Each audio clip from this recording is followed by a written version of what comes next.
চলে এসেছি আমি নতুন একটা ব্লগ নিয়ে, আমাদের সিকিম ঘুরতে যাওয়ার ভিডিও নিয়ে।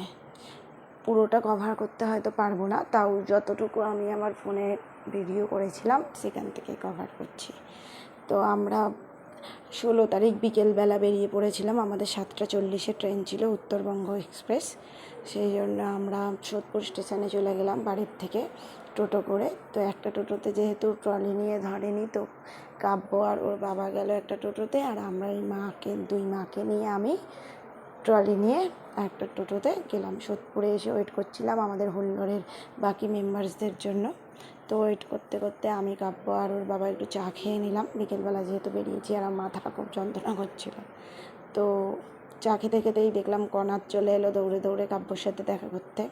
ওরা দুই বন্ধুই একসাথে হলে আমাদের টেনশানটা বেড়ে যায়, ওরা মজা পায়, আমাদের টেনশানটা বেড়ে যায়। যাই হোক, ওখান থেকে আমরা লোকাল ট্রেনে শিয়ালদা এলাম। শিয়ালদাতে এসে ওয়েট করছিলাম। ওয়েট করার থেকেও বেশি আমরা হই হই করি একসাথে হলে। তো ওয়েট করতে করতে 6:30 পৌনে 7টা নাগাদ আমাদের ট্রেন দিয়ে দিয়েছে। তো ট্রেনে উঠে যে যার সিটে বসলাম। খাবার প্যাক করে নিয়ে গেছিলাম বাড়ির থেকে ফ্রাইড রাইস আর আলুর দম আর সঙ্গে সেদ্ধ ডিম। তো খাওয়া দাওয়া করে যে যার সিটে ঘুমিয়ে পড়লাম। পরের দিন ভোরবেলা দেখো, এটা মায়ের সাইড লোয়ার পেয়েছিল আমার মা একটা। তো এটা সাইড লোয়ার থেকে তোলা, কি ভালো লাগে সকালবেলাটায় সময়। তো ওখানে এনজেপিতে নেমে আমাদের গাড়ি যেহেতু বলা ছিল, আমাদের যারা ট্যুর অর্গানাইজ করেছিল তাদের তরফ থেকে, তো আমরা গাড়িতে উঠে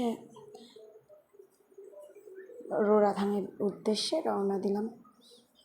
তো রোরাথাং যেতে আমাদের মোটামুটি ঘন্টা 3.5-4 মতো লেগেছিলো। মাঝখানে আমরা ব্রেকফাস্ট করে নিয়েছিলাম, চা খেয়ে নিয়েছিলাম। তো পাহাড়ে এলেই তো মনটা ভালো হয়ে যায় সবারই।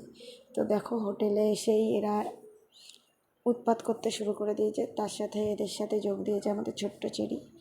তো বাকি পার্ট